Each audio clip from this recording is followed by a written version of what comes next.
Hello, and long time no speak to my camera. Yeah, I haven't made a video for like a month now. This is due to the fact that one of my best friends from back home very tragically died about 3 weeks ago, and yeah, so I've just been kind of dealing with that and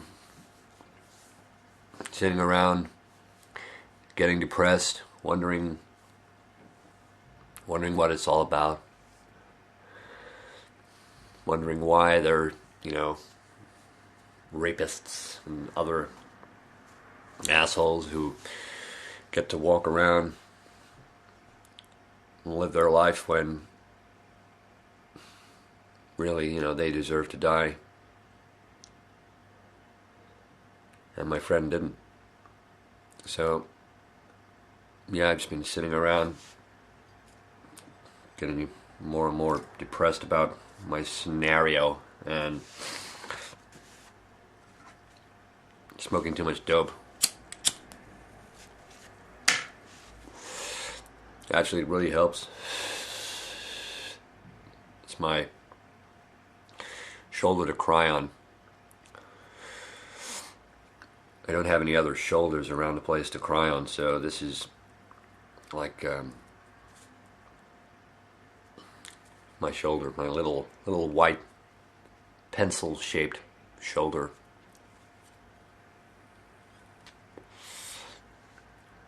Mind you, I got an email from somebody, sent me a message on YouTube,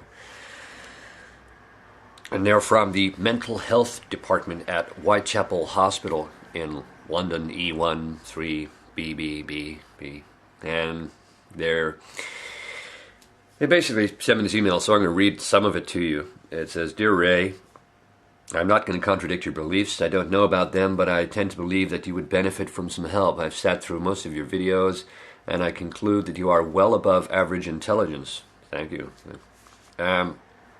However, you need help in overcoming your problems. You're in a foreign city. You don't have a normal family, stroke friend, support network around you. You've gone through traumatic racial relationship breakdown, blah, blah, blah. You've suffered sexual abuse at the hands of your brother, which is pretty alarmingly accurate. And you've arrived in London in the middle of what has been a long, cold, dark winter. Given even half of this, it would not be unusual to lose it or to drop your bundle and suffer some form of mental breakdown, which I believe you are. In fact, it proves above anything else that you really need help. It goes on to say that while he doesn't believe that I'm certifiable, he's seen that my moods, even within my videos, can swing from melancholy to quite happy and euphoric at times. And, it seems I contradict myself. I have an irregular sleeping pattern. I doubt that you're eating properly. I mean, how does he know that? I mean, I'm a picture of health. I think, and then basically, he's watched my videos, like when I had a conversation with a prostitute, and, he cited that as a reason that, I'm behaving delusionally.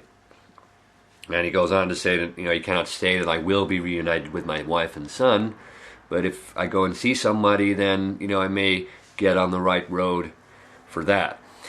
And so, and then it goes on to list, third floor, Whitechapel Hospital's the mental health unit there. It's got an email address and info at mentalhealth.org, something, and telephone number. So I'm thinking about going in to see them, maybe sit down, have a bit of a chit-chat, and really, just offload on somebody's lap. That's what I need to do. Just sit down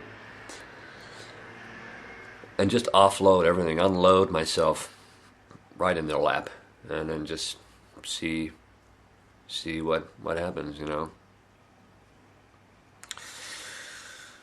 So yeah, I got a haircut. You know, just got my hair cut, trimmed, tidied up a bit, you know. And I went to one of these, like, you know, really sort of trendy barbers in Old Street, and I went in there, and you know, everybody in there was like, you know, these young guys, gay guys, who all wearing, you know, like the tight ass skinny jeans, tight t-shirts, you know, all looking like members of the Sex Pistols, or some, you know, gay members of the Sex Pistols, which, bit of a contradiction, but that's what they look like to me. So, and yeah, I was getting my hair cut, and this barber, you know, was making conversation with me, which I don't really enjoy. When I'm having my hair cut, I like the guy or girl to be concentrating on cutting my hair, not asking me, you know, oh, so, you know, you're American, you know, what are you doing here, and why are you here, and, you know, where do you live? It's like, you know, concentrate on the hair, dude. Don't, you know, don't get distracted, because if you do, and you plunge a pair of sharp scissors into my head, you know, you could do some damage to my scalp. Yeah, and the other thing, while he's cutting my hair, and I'm sitting there in the chair, and I got my arms, you know, on the side of the chair, barber's chair, and he's moving around, and as he's moving around, he's like brushing his cock and balls on my elbows, you know, and obviously, as I said, he was gay, so, you know, I could see that he was deliberately doing this, you know, and he was brushing his cock and balls. So I, you know, moved my elbows in a few times, but, you know, it's not a very sort of comfortable position to sit and, you know, have your hair cut with your arms straight. You know, you need to relax. So in the end, you know, I just kind of let him carry on with that, you know, because I want him to be relaxed. I want all people to be relaxed around me, not just gay barbers, you know, anybody, everybody. I want all people that I interact with to be relaxed around me. It's not much to ask. It's quite a simple process. You sit, you listen to me, you take in what I'm all about, and, you know, really just relax around me. I'm a peaceful guy, you know.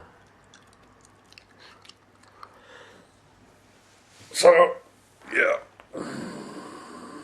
My money's pretty tight. I don't have much money left at all. I'm getting slightly concerned about that, and been noticing the homeless people around a little bit more, just thinking, you know,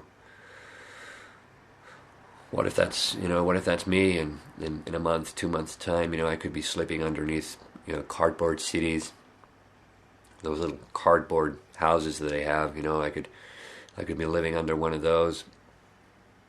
You know, what is that going to be like for me? Will I be able to adapt to that way of life if that occurs? And, you know, I got this cell phone here that I purchased when I arrived here, but nobody ever calls me on it. It just sits there. I only use it for, like, my alarm clock. Never even rings, you know. I'm starting to wonder if anybody's got my number.